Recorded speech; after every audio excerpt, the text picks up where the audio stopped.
day. So anyways, so let's do a quick little few minutes on some writing tips.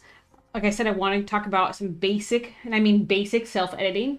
And what I want to do with that is how you can start doing some of your editing yourself. One of the reasons why I decided to do this topic is to remind myself, because that's sort of what I'm doing right now.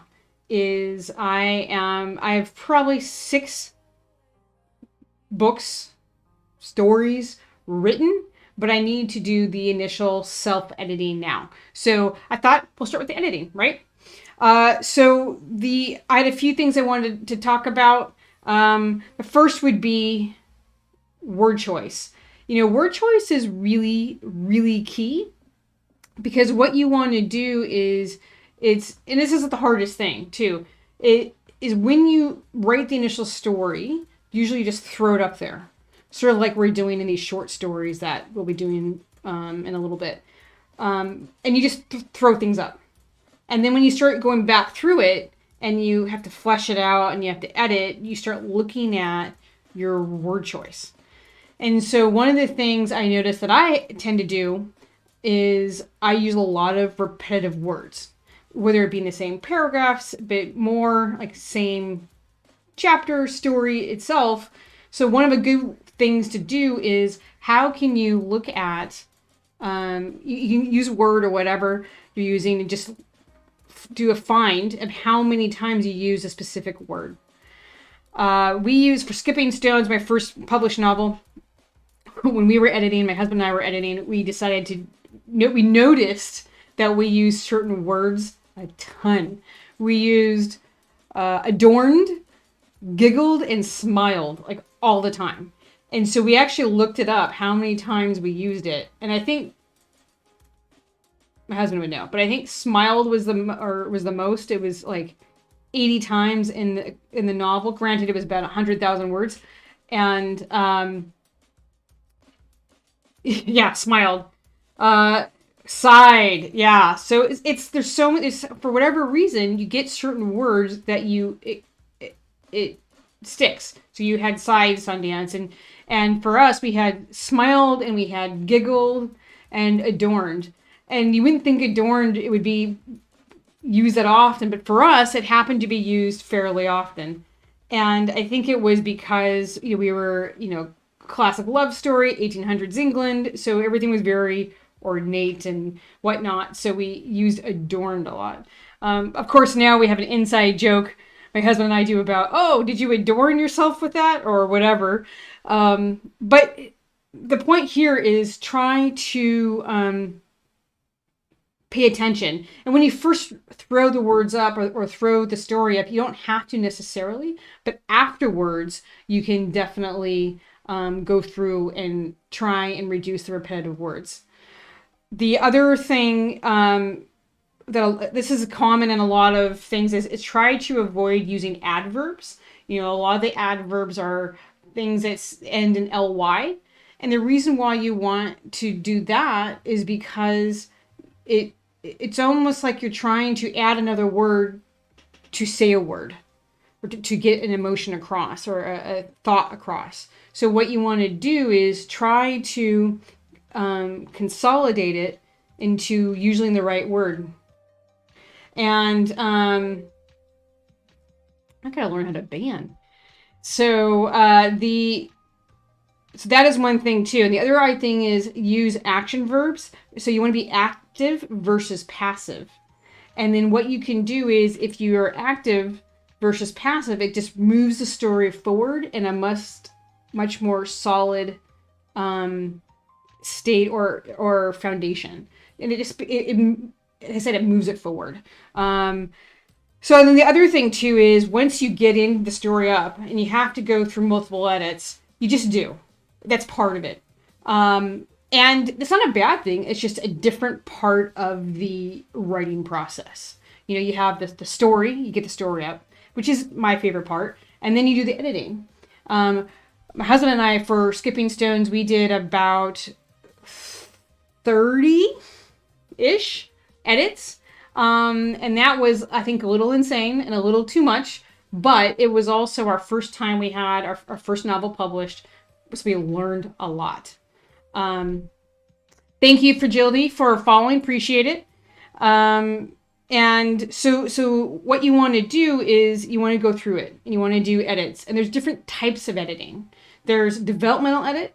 There's content, and I'd call it grammar, proofreading, that type of thing.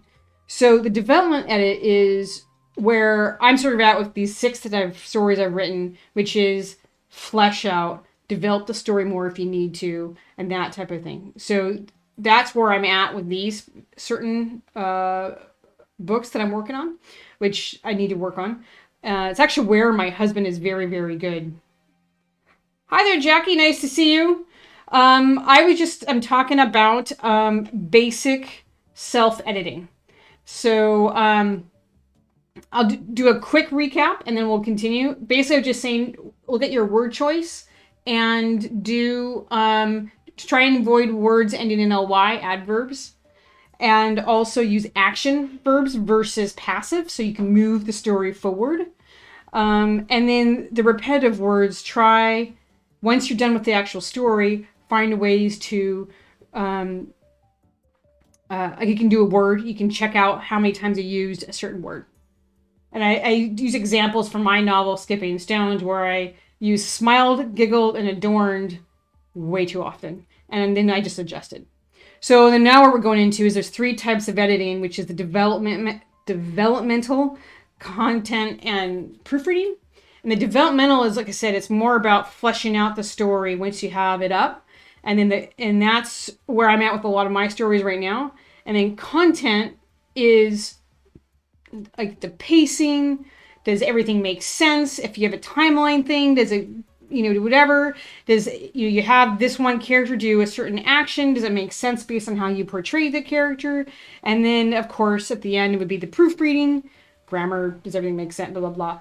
But, sometimes it's actually better to do all the developmental and content editing, and then at the end to do more of the grammar, because you want to make sure everything makes sense, and you're going to be changing a lot of things, and then at the end you can do the grammar.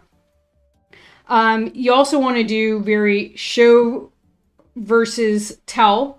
Where does the research come in? Very good question. That would come in the developmental piece. So the developmental is fleshing out the story, and that would include research. So because I know Sundance, you're writing a novel on like an archaeological murder mystery type thing.